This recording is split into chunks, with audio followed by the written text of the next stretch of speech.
her story straight beforehand, yet in the next moment appears to realize how unusual it is that she was able to make a phone call when her hands were tied behind her back to a banister. She hesitates, stutters, and even looks to the detective for approval twice before she quickly moves on. I had my phone on me, behind me, that I had hidden there that they didn't know about. So I had my phone in my.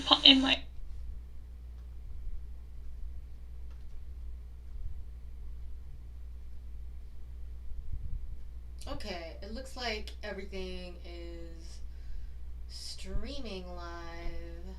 I have been wanting to do an update for my service dog channel, and today seemed like a really good day to do an update because me and Satori killed it at the courthouse today, but we didn't get to go in, unfortunately. We just showed up, and then they said everybody has to do their hearing on Zoom, and like I had dressed us up. Like, this is our picture from it, but you can't see that we have matching. I put a flower in her collar, one of these flowers, because we're in Hawaii. So you can see, like, in Hawaii court, we don't have to wear freaking, we do have to wear covered shoes, which I did, I believe. Did I wear covered shoes today? Yes, I wore, because I'm working on not having tan lines. So I wear, and I wore one of my teacher outfits. So this is the way that I teach school. And so it's just those kind of capri pants and like a tropical-ish shirt with not slippers, not like the plastic $1.99, $2.99 slipper. I put a nice clear cork bottom, 1-inch heel.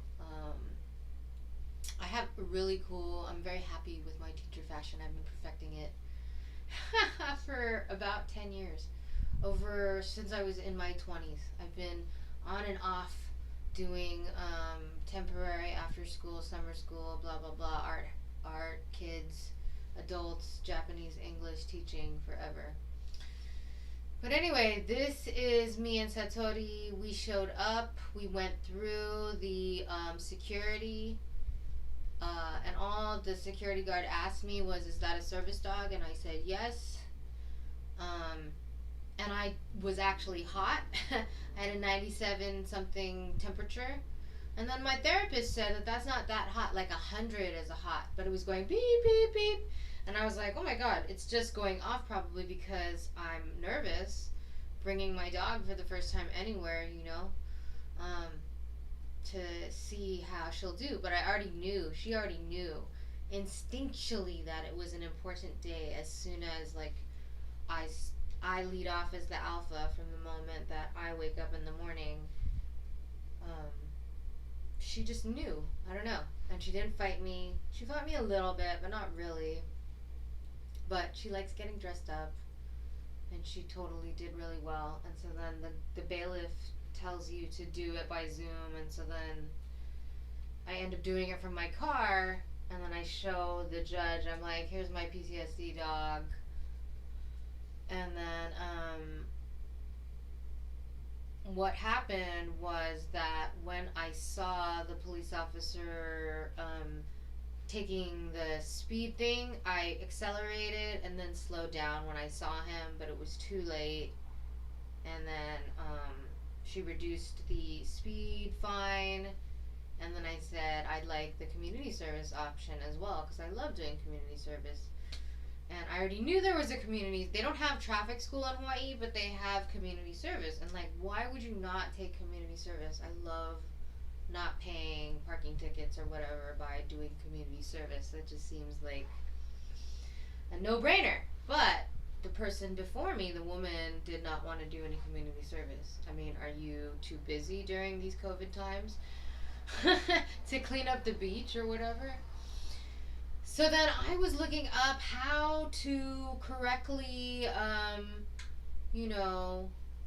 what is the protocol for bringing your service dog to jury duty? What is the protocol for bringing your service dog to, your own trial, um, and there's no real videos on it. So I just was like, well, this is a small little court, Pearl City, and I really like jump on these opportunities that I can just bring us, and I feel confident that Satori with her mouth trainer, and and if at any point I knew that I would never force her or pull her to do anything, if at any point I felt like she wasn't going to be ready to go inside, I could always leave her in the car, because I do have that option as a high functioning person to um, give my dog a break.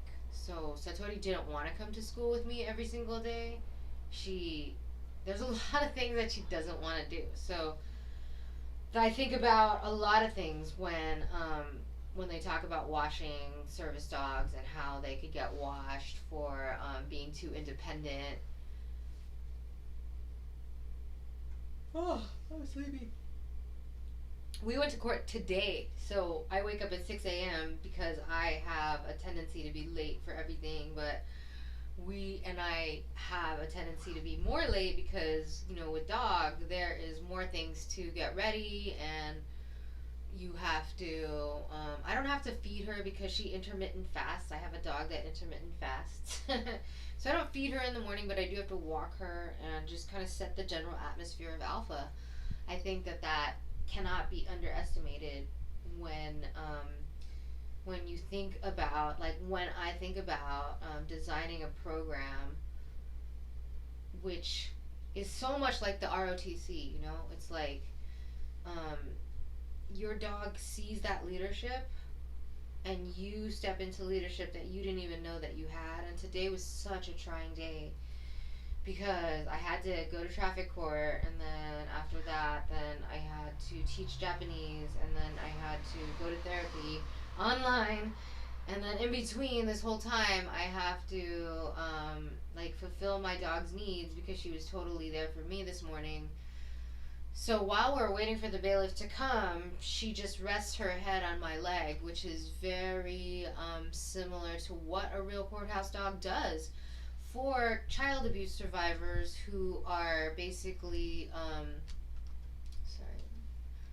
these are courthouse dogs. So I stole these from the internet. So for example, like, just to hold space and look, at the survivor, or not look at them, just put their so as I've understood what service my dog provides for my disability, it is very much thermogenic heat, right? That helps to lessen my blood pressure during any kind of panic or emotional trigger.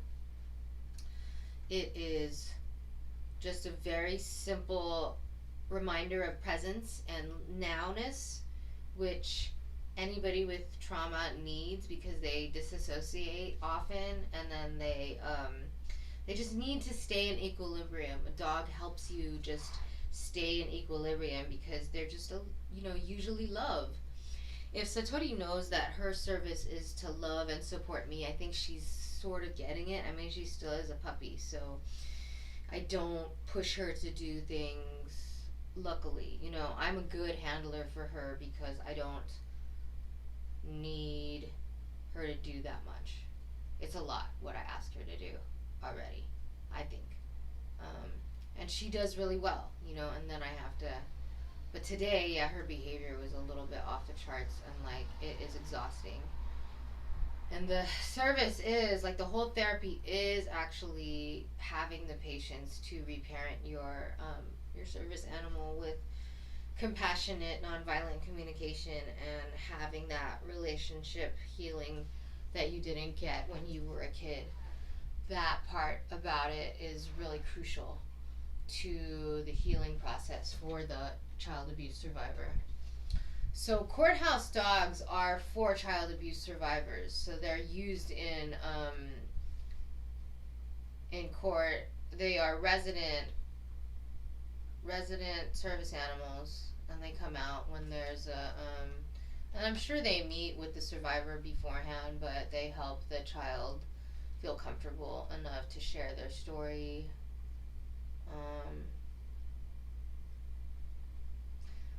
Yeah, so dogs are basically a constant supply, or if you imagine having an IV of oxytocin. And oxytocin is the love drug, basically, right? And so I know that much about um, not just body heat, thermogenics, right? So somatic thermogenetics, or thermogenics is probably the good term for it. And then also just blood pressure, like you will match blood pressure of the person that you are in contact with, in close proximity with. We have mirror neurons. And just oxytocin being pumped into you is very useful for survivors. I am going to end here because I just wanted to focus on going to court today. It was a big success. Everything is awesome. And all I wanted to say was, like, as I go through my process, each one is a test. I was going to go to Kauai for Memorial Day weekend, or my birthday weekend. And that is just like when COVID restrictions are starting to ease down. But having had that scare in the airport, the crowded airport before with Satori, I just felt like she is kind of like not lunging, but she gets startled a lot. She has PTSD from fireworks, which I will talk about in a total other video. But she has my dog. My dog is my PTSD service dog, but she has PTSD herself. And I know what it looks like, and she sleeps after just like me. It's crazy. So, but we're there for each other, we're like totally the healthiest relationship I've ever had. So anybody that I'm dating, I size them up right next to my dog. And my dog usually wins, but because, like, dude, is a boyfriend or girlfriend gonna go to traffic court with you and help you and sit next to you and hold you next to court? Sit next to you and hold you, No, you can't ask a human really to do that. That's, like, considered too much. And it's just like, and even to ask an animal that, it's like, so it's considered so much. The support that I get from my service dog is so much that you don't even know that it's something that you need because you've told yourself that it's too much.